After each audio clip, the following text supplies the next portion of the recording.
आज का पहला प्रश्न है, काव्य में जहाँ किसी विशिष्ट शब्द के प्रयोग के कारण सौंदर्य में वृद्धि होती है वहाँ कौन सा अलंकार होता है? तो आपका शब्दालंकार करेक्ट हो जाएगा।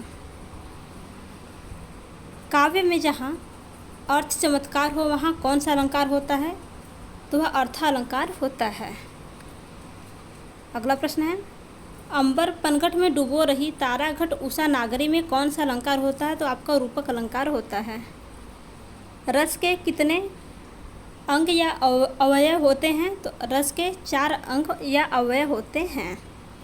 अगला प्रश्न है, जिन वस्तुओं या परिस्थितियों को देखकर स्थायी भाव का उद्दीपन होते हैं वह विभाव होता है। तो आपका उद्दीपन विभाव होता है।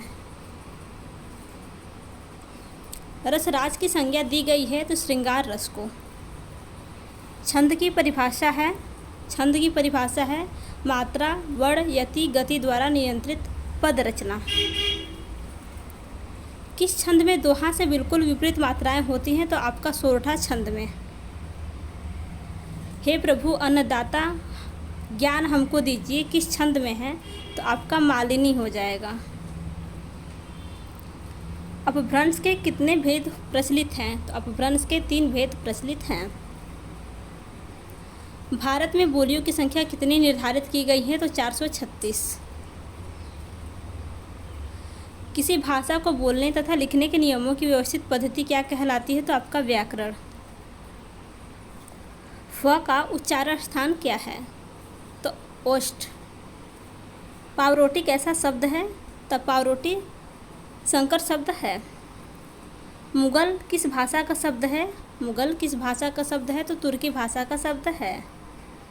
नारायण का संधि विच्छेद क्या है? तो नार प्लस अयन करेक्ट हो जाएगा।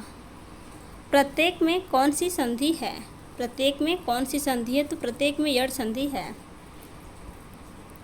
किस समास में कारक चिन्ह कम से लेकर अधिकरण तक का लोप होता है? किस समास में कारक चिन्ह कम से लेकर अधिकरण तक का लोप होता है? तो तत्पुरुष समास में। मातृभाषा में कौन सा समास है? मातृभाषा में कौन सा समास है? तो आपका तत्पुरुष समास करेक्ट हो जाएगा। केसरी किसका पर्यायवाची शब्द है? तो सिंह का पर्यायवाची शब्द है। आहूत का विलोम शब्द है तो आहूत का अनाहुत करेक्ट हो जाएगा। ज्ञान की प्राप्ति की इच्छा रखने वाला जिज्ञासु कहलाता है। कृत प्रत्यय के मेल से बनने वाले शब्द क्या कहलाते हैं? तो कृदंत। आसन डालना मुहावरे का सही अर्थ क्या है? तो एक स्थान से दूसरे स्थान पर परिवर्तन। ध्रुव स्वामिनी के रचयिता कौन है? जयशंकर प्रसाद। विश्व का पहला गणतंत्र वैशाली में किसके द्वारा स्थापित किया गया? तो लिच्छवी के द्वारा। बोधगया में बोधि वृक्ष अपने वंश की इस पीढ़ी का है? तो पंचम पीढ़ी का है। बोधगया में बोध वृक्ष अपने वंश की 5वीं पीढ़ी का वृक्ष है जिसे अलेक्जेंडर कनिघम ने लगवाया था। बिहार सोशलिस्ट पार्टी के संस्थापक थे? तो जयप्रकाश नारायण। दक्षिणी अमेरिका की सबसे बड़ी नदी है? तो अमेजन। भारत के संविधान में मौलिक कर्तव्य के संविधान संशोधन के द्वारा जोड़ा गया है? तो 42वें संविधान संशोधन के द्वारा। युआन किस देश की मुद्रा है? तो चीन की। साइना नेहवाल का संबंध किस खेल से है? तो बैडमिंटन से है। चिपको आंदोलन किससे संबंधित है? तो वृक्ष से संबंधित है। बिहार में जूट का उत्पादन कहाँ होता है?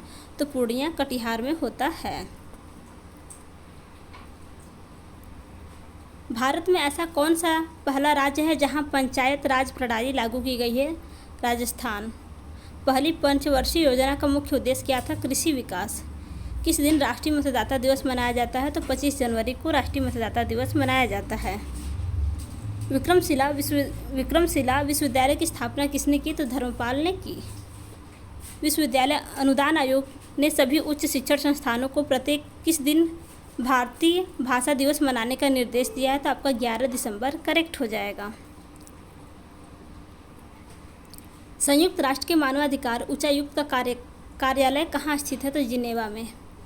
माई कंट्री माई लाइफ किसकी आत्मकथा है? तो लाल कृष्ण आडवाणी की। भारतीय अर्थव्यवस्था के द्वितीय क्षेत्र में किसे शामिल नहीं किया गया? खनन एवं उत्खनन को। वंदे भारत एक्सप्रेस दिल्ली वंदे भारत एक्सप्रेस दिल्ली को किस शहर से जोड़ती है? तो वाराणसी से। भारत की स्वतंत्रता के पश्चात इनमें से किसे भूदान आंदोलन प्रारंभ किया? तो आचार्य विनोबा भावे ने।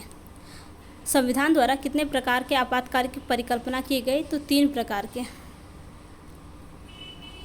प्रतिबल की एसआई इकाई क्या है? तो पास्कल। प्रकाश में 7 रंग होते हैं। 7 रंगों को अलग करने का तरीका है। एक प्रिज्म से रंगों को अलग अलग किया जा सकता है। हीमोग्लोबिन में कौन सी धातु होती है? तो हीमोग्लोबिन में लोहा धातु होती है। यकृत एवं मांसपेशियों में ऊर्जा जमा होती है तो ग्लाइकोजन के रूप में। एक स्वस्थ वयस्क मनुष्य में रक्त का कुल परिमाप होता है तो 5 से 6 लीटर। सबसे अधिक क्रियाशील धातु कौन सी होती है? पोटेशियम। वनस्पति तेल से वनस्पति घी बनाने में प्रयुक्त होने वाली गैस हाइड्रोजन। शरीर का तापक्रम नियंत्रित करता है हाइपोथैलेमस। मनुष्य के शरीर के किस अंग में लिम्फोसाइट का निर्माण होता है? तो अस्थि मज्जा में। प्राकृतिक रबर किसका बहुलक है? तो आइसोप्रोपिन का। निम्नलिखित में से वह पदार्थ कौन सा है जिसका प्रयोग कपड़े की स्याही और जंग के धब्बों को मिटाने में किया जाता है? तो आपका मिट्टी का तेल करेक्ट हो जाएगा।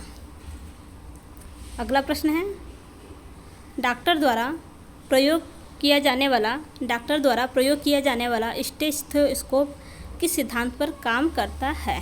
तो आपका ध्वनि परावर्तन पर किस सिद्धांत पर काम करता है? एक व्यक्ति 2 समतल दर्पणों को 60 डिग्री कोण पर रखे हैं के बीच खड़ा हो, उसे कितने प्रतिबिंब दिखेंगे? तो उसे 5 प्रतिबिंब दिखेंगे। अगला प्रश्न है, नाभिकीय रिएक्टर में भारी जल का प्रयोग किस रूप में किया जाता है? मंदक के रूप में। अगला प्रश्न है, निम्नलिखित में से किस गैस का प्रयोग प्रथम विश्व युद्ध में रासायनिक हथियार के रूप में हुआ था? तो मस्टर्ड गैस। सो फ्रेंड्स, अगर आपको आज की वीडियो हेल्पफुल लगी हो तो वीडियो को लाइक तथा चैनल को सब्सक्राइब करना न भूलिएगा। धन्यवाद।